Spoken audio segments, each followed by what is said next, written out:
Fariduddin Attar, le mémorial des saints. Tadhkirat al-Awliya. Sentence de Cheikh Abdullah Mubarak.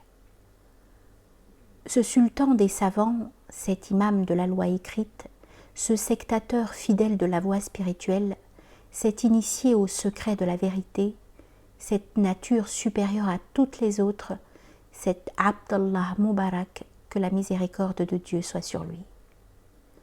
On l'a surnommé le Padisha des savants. Pour la science comme pour la bravoure, il n'avait pas son égal. Il avait été en relation avec les plus grands docteurs. Voici quelle fut l'origine de sa conversion. Il était devenu amoureux d'une femme au point d'en perdre le repos et la tranquillité. Une nuit d'hiver qu'il tombait de la neige, il resta près du mur de la maison de cette femme jusqu'au premier rayon de l'aurore. Lorsqu'on appela les fidèles à la prière du matin, il s'imagina qu'on appelait à la prière du coucher, et ce ne fut qu'en voyant paraître l'aurore qu'il reconnut qu'il avait passé toute la nuit sur pied. « Oh Abdallah !» se dit-il, « ne rougis-tu pas d'avoir passé une nuit si sainte dans la satisfaction de ta sensualité ? Si l'imam, en faisant la prière, récitait une sourate un peu longue, ton esprit se fatiguerait. D'où vient que, dans cette épreuve de passion, tu es resté sur pied jusqu'à l'aurore sans que ton esprit ne se soit lassé. » Il en conçut alors une douleur profonde et se convertit. Il parvint à un tel degré de perfection, par la grâce du Seigneur Très-Haut, qu'un jour sa mère, s'étant rendue au verger, le vit couché tout endormi, tandis qu'un serpent tenant dans sa gueule un narcisse était occupé à éloigner de lui les mouches. Au bout de quelques jours, il partit de Merv pour Bagdad, où il eut des relations avec beaucoup de docteurs qu'il servit. Puis il se rendit à la Mecque, où il devint Mujawir. Quelques années plus tard, il retourna à Merv, dont les habitants venaient étudier auprès de lui. Sa pratique constante était celle-ci. Une année, il s'acquittait du pèlerinage. Une autre année, il prenait part à la guerre sainte, échangeant des coups avec les infidèles.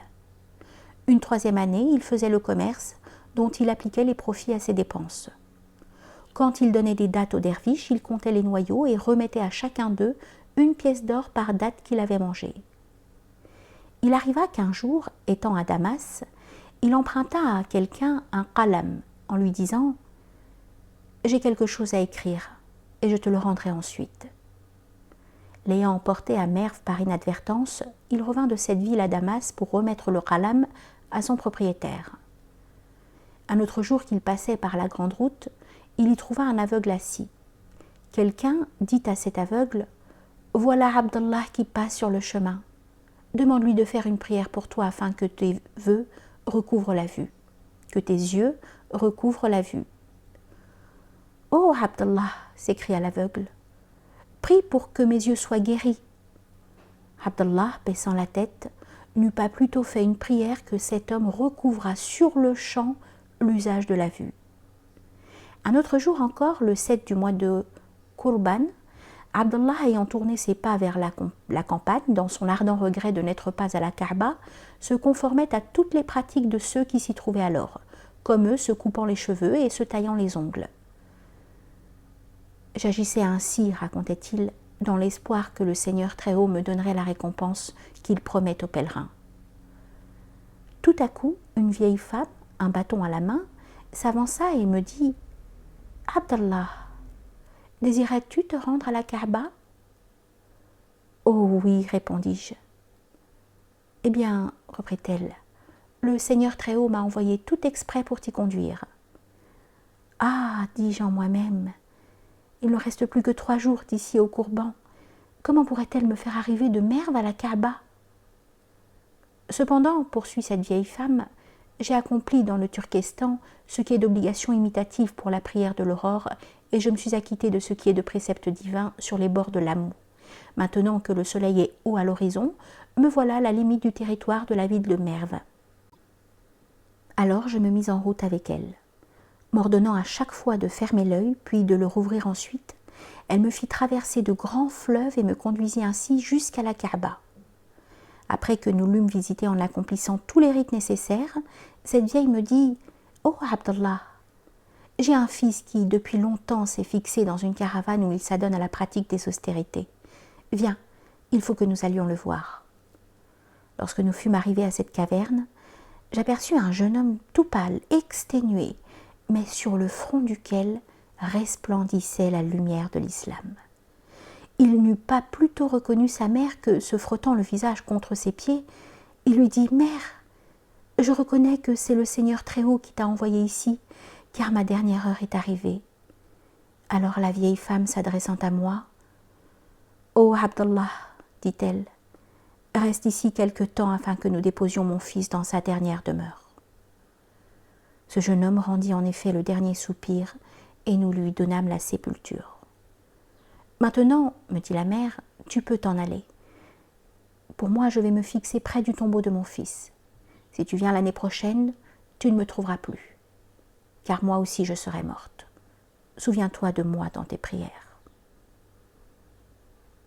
Une année, Abdallah se rendit à la Kaaba. Un jour, pendant son sommeil, il vit en songe 2 anges qui descendaient du ciel. « Combien de personnes sont venues cette année à la Kaaba ?» demanda l'un des deux à son compagnon. « 600 000, répondit celui-ci. « Et combien y en a-t-il dont le pèlerinage a été agréé ?» reprit le premier. « Pas un seul. »« Quoi ?» se dit Abdallah. « La peine de tant de personnes a été dépensée en pure perte. » Cependant, poursuit cet ange, il y a à Damas un ravaudeur nommé Ali ben Moufiq, qui n'a pas fait en personne le voyage de la Kaaba, mais dont le pèlerinage a été agréé et auquel on a accordé la grâce de ces 600 000 pèlerins qui sont venus. Aussitôt éveillé, racontait Abdallah, je me dis, je vais aller à Damas rendre visite à ce personnage, et je m'y rendis. Après m'être renseigné sur lui, je me mis à sa recherche et le trouvai. C'était un homme âgé. « Comment t'appelles-tu » lui demandai-je. « Je me nomme Ali ben Moufiq et j'exerce le métier de ravaudeur. » Alors je lui narrai mon songe et il pleura beaucoup. « Raconte-moi donc ce qui t'arrive, lui dis-je. »« Voilà 30 ans, répondit ce vieillard, que j'avais l'intention de me rendre à la Kaaba.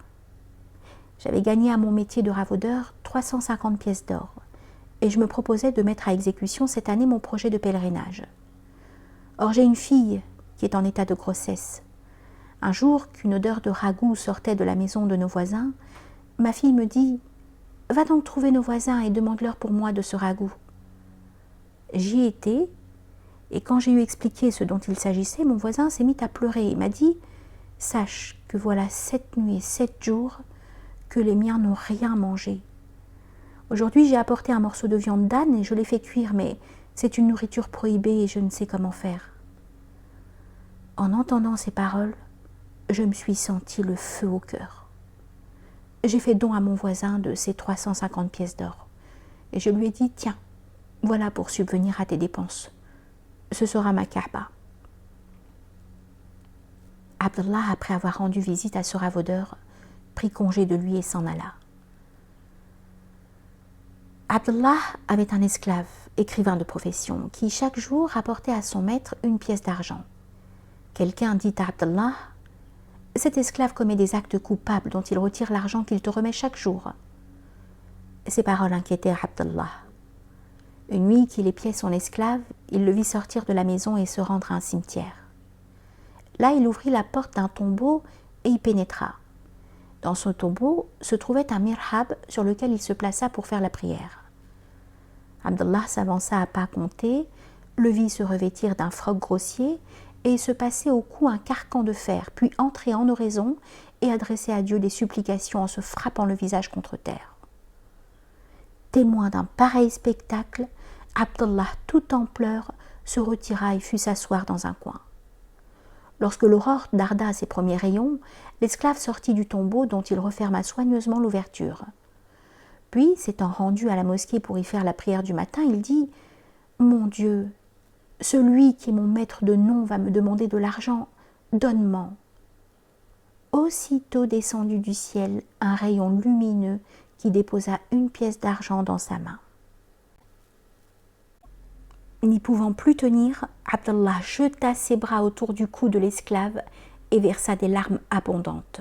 Puis baisant sa figure et ses yeux, il lui dit « Que mon âme te serve de rançon. Maintenant c'est moi qui suis ton esclave et qui vais te servir. » « Oh mon Dieu !» s'écria l'esclave. « Mon secret a été divulgué. Une créature a été témoin de mes actes. À présent, il n'est plus pour moi de repos dans ce monde. Prends mon âme. » Et prononçant la profession de foi, il exhala son dernier soupir. Alors Abdallah, lui ayant rendu les derniers devoirs, le déposa dans le tombeau où il lui avait vu faire sa prière après l'avoir recouvert du froc dont il s'était revêtu cette nuit-là. La nuit même qui suivit ses funérailles, Abdallah vit en songe l'envoyé sur lui soit le salut. Et Ibrahim, le prophète, tous deux s'avançaient montés sur un buraq. « Ô Abdallah, lui dirent-ils, pourquoi n'as-tu pas déposé notre ami dans sa dernière demeure avec plus d'appareils et pourquoi l'as-tu enterré avec ce mauvais froc ?» Une autre fois, Abdallah, accompagné d'un nombreux cortège et monté sur un cheval, cheminait avec pompe et soudain, un descendant d'Ali lui dit « Ô fils d'Hindou, quelle conduite tiens-tu là ? Te convient-il à toi de déployer tout cet étalage tandis que moi, qui suis Saïd, fils de Mohammed, je gagne mon pain à manière la laine du matin au soir ?»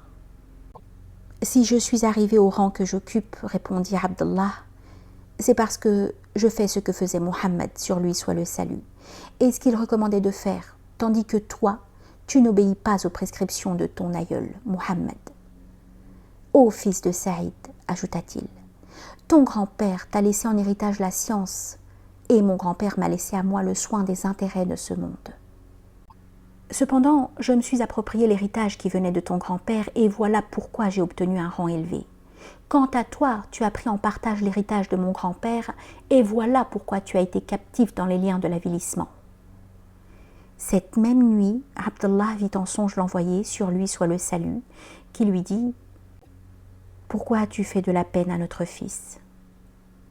Abdallah se dit à son réveil « Je vais aller demander pardon à ce Saïd. » De son côté, celui-ci vit en songe la même nuit l'envoyé sur lui soit le salut, qui lui dit « Ô mon fils, pourquoi as-tu fait de la peine à Abdallah ?» Le Sayyid, à son réveil, se leva aussitôt pour aller demander pardon à Abdallah. Tous deux se rencontrèrent en route, se racontèrent mutuellement leurs songes, se demandèrent pardon et firent pénitence. Abdallah racontait « Je vis un chrétien exténué par toutes ses austérités. Quelle est, lui demandai-je, la voie qui conduit au Seigneur Très-Haut ? Si tu connais le Seigneur Très-Haut, me répondit-il, tu dois savoir le chemin qui mène à lui. » Puis il ajouta « Moi, je le crains sans le connaître, mais toi qui le connais, comment ne le crains-tu pas ?» Une autre fois, disait toujours Abdallah, pendant la guerre sainte, je me battais avec un infidèle. Lorsque vint le moment de faire la prière, je lui demandai de m'accorder un instant de répit afin que je puisse m'acquitter de ce devoir. Il y consentit et je m'écartai pour faire la prière. Lorsque vint l'heure de la prière pour l'infidèle, il me demandait à son tour un peu de répit que je lui accordai, et il fit sa prière. Tandis qu'il s'éloignait pour aller se prosterner devant son idole, je me dis « Je vais le tuer ». Et tirant mon sabre, je me plaçai à portée de sa tête. À ce moment, une voix se fit entendre. « Ô Abdallah, sois fidèle à ta parole. » En entendant cette voix, je me mis à pleurer. L'infidèle releva la tête et, voyant que je pleurais, me demanda ce qu'il y avait. Je lui racontai ce qui m'était arrivé. « Une voix s'est fait entendre à moi de la part du Seigneur Très-Haut à propos de toi, » lui dis-je. Alors le chrétien de s'écrier « Comment pourrais-je détourner ma face d'un Dieu si compatissant ?» Et sans plus attendre, il se fit musulman. Une autre fois, en hiver, voyant un esclave qui tremblait de froid, je m'adressai à lui. « Dis donc à ton maître de t'acheter une tunique. »« Mon maître, répondit-il, me voit et connaît tous les secrets de mon cœur. » Cette réponse plut beaucoup à Abdallah. On lui demandait un jour « Qu'y a-t-il de meilleur pour l'homme dans l'exercice de ses actes ?»« L'intelligence, répondit-il. »« Et à défaut de l'intelligence ?» l'éducation. Et à défaut de l'éducation, un frère sincèrement attaché. Et à défaut de ce frère, l'attitude résignée et la patience. Et à défaut de la patience, pour celui qui n'a rien de tout cela, le mieux, c'est de mourir. Abdullah disait encore, « Quiconque n'a pas reçu d'éducation abandonnera les traditions. Quiconque abandonnera les traditions restera forcément en dehors des préceptes d'obligation divine. Quiconque délaissera les préceptes d'obligation divine ne participera en rien à la connaissance de Dieu et ses œuvres seront stériles. » Les amis du Seigneur Très-Haut sont toujours dans le désir. Or, ceux qui sont continuellement aiguillonnés par le désir en trouvent à la fin la réalisation. Quiconque se connaît bien lui-même est arrivé au but final de l'éducation. Celui qui se montre compatissant pour son entourage recevra la même récompense que ceux qui font la guerre sainte. Un jour, un homme vint trouver Abdallah et se jeta à ses pieds en pleurant. Celui-ci lui ayant demandé ce qu'il avait, « Hélas, répondit-il, j'ai commis un adultère. »« Oh, dit Abdallah, je m'imaginais que tu t'étais rendu coupable de médisance. » Dans les derniers temps de sa vie, il donna tout son argent aux pauvres.